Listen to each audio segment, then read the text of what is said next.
أعوذ بالله من الشيطان الرجيم. بسم الله الرحمن الرحيم. والمحسنات من النساء إلا ما ملكت أيمانكم كتاب الله عليكم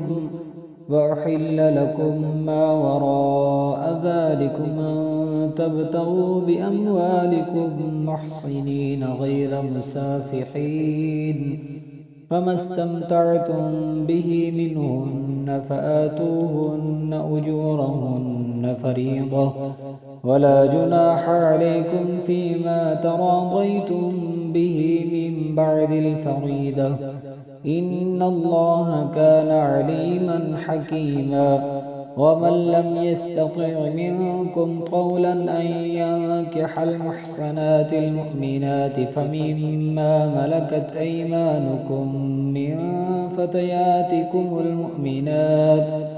والله أعلم بإيمانكم بعضكم من بعد، فانكحوهن بإذن أهلهن وآتوهن أجورهن بالمعروف محصنات غير مسافحات ولا متخذات أخدان، فإذا أحسن فإن آتين بفاحشة فعليهن نصف ما على المحصنات من العذاب، ذلك لمن خشي العنة منكم، وأن تصبروا خير لكم، والله غفور رحيم. يريد الله ليبين لكم ويهديكم سنن الذين من قبلكم ويتوب عليكم، والله عليم حكيم. والله يريد أن يتوب عليكم ويريد الذين يتبعون الشهوات أن تميلوا ميلا عظيما. يريد الله أن يخفف عنكم وخلق الإنسان ضعيفا. يا أيها الذين آمنوا لا تأكلوا أموالكم بينكم بالباطل إلا أن تكون تجارة عن تراض منكم، ولا تقتلوا أنفسكم إن الله كان بكم رحيما. ومن يفعل ذلك عدوانا وظلما فسوف نصليه نارا، وكان ذلك على الله يسيرا. إن تجتنبوا كبائر ما تنهون عنه نكفر عنكم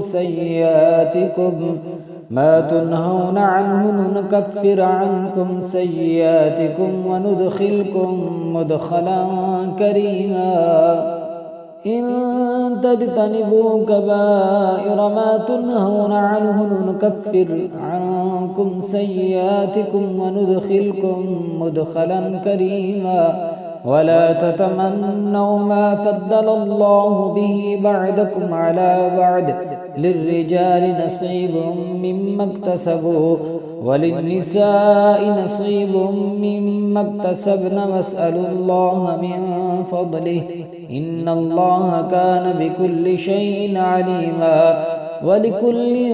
جعلنا موالي مما ترك الوالدان والأقربون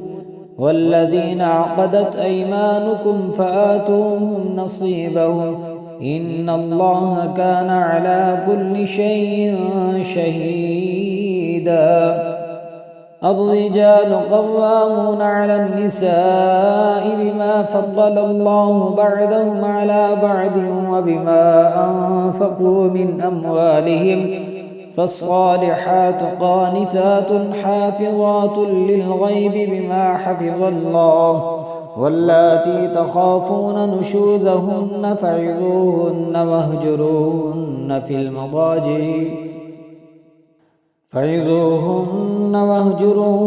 في المضاجع واضربوهن، فإن أطعنكم فلا تبغوا عليهن سبيلا، إن الله كان عليا كبيرا. وإن خفتم شقاق بينهما فابعثوا حكما من أهله وحكما من أهلها إن يريدا إصلاحا يوفق الله بينهما إن الله كان عليما خبيرا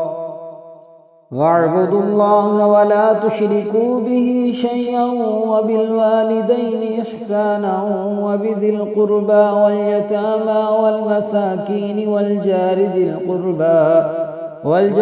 القربى والجار الجنب والصاحب بالجنب وابن السبيل وما ملكت أيمانكم إن الله لا يحب من كان مختالا فخورا الذين يبخلون ويأمرون الناس بالبخل ويكتمون ما آتاهم الله من فضله وأعتدنا للكافرين عذابا مهينا والذين ينفقون أموالهم رئاء الناس ولا يؤمنون بالله ولا باليوم الآخر ومن يكن الشيطان له قرينا فساء قرينا وماذا عليهم لو آمنوا بالله واليوم الآخر وأنفقوا مما رزقهم الله وكان الله بهم عليما إن الله لا يظلم مثقال ذرة وإن تك حسنة يضاعفها ويؤت من لدنه أجرا عظيما فكيف إذا جئنا من كل أمة بشهيد وجئنا بك على هؤلاء شهيدا يومئذ يود الذين كفروا وعصوا الرسول لو تسوى بهم الأرض ولا يكتمون الله حديثا يا أيها الذين آمنوا لا تقربوا الصلاة وأنتم سكارى حتى تعلموا ما تقولون ولا جنبا إلا عابري سبيل حتى تغتسلوا وإن كنتم مرضى أو على سفر أو جاء أحد منكم من الغائط أو لامستم النساء فلم تجدوا ماء فتيمموا صعيدا طيبا فامسحوا بوجوهكم وأيديكم إن الله كان عفوا غفورا ألم تر إلى الذين أوتوا نصيبا من الكتاب يشترون الضلالة ويريدون أن تضلوا السبيل والله أعلم بأعدائكم وكفى بالله وليا وكفى بالله نصيرا من الذين هادوا يحرفون الكلم عن مواضعه ويقولون سمعنا وعصينا واسمع غير مسمع وراعنا لجا بألسنتهم وطعنا في الدين ولو أنهم قالوا سمعنا وأطعنا واسمع وانظرنا لكان خيرا لهم وأقوم ولكن لعنهم الله بكفرهم فلا يؤمنون إلا قليلا يا أيها الذين أوتوا الكتاب آمنوا بما نزلنا مصدقا لما معكم من قبل أن نطمس وجوها فنردها على أدبارها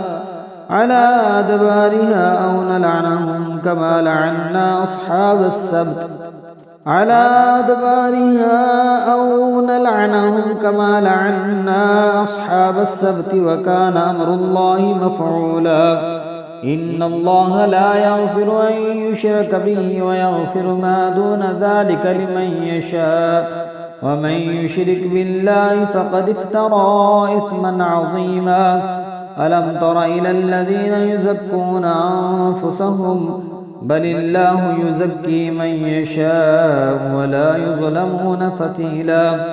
انظر كيف يفترون على الله الكذب وكفى به إثما مبينا ألم تر إلى الذين أوتوا نصيبا من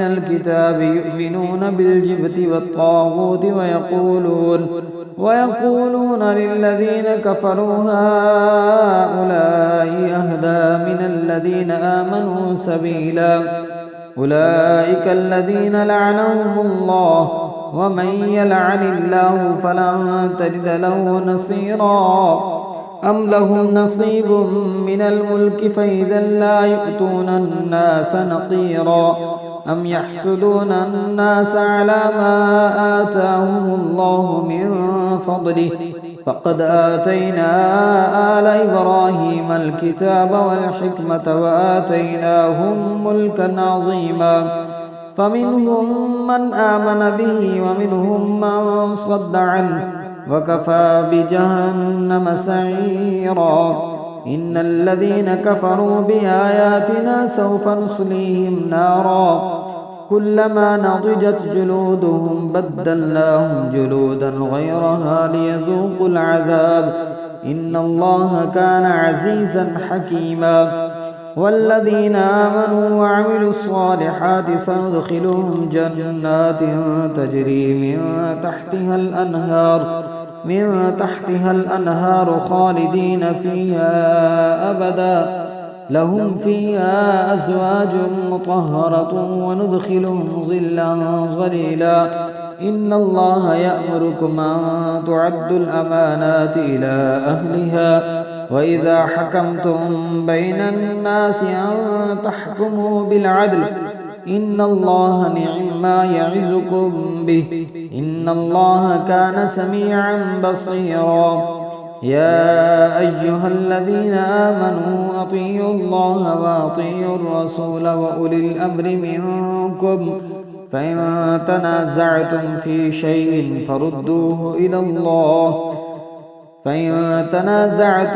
شيء فردوه إلى الله والرسول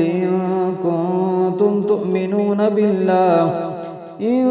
كنتم تؤمنون بالله واليوم الآخر ذلك خير وأحسن تأويلا.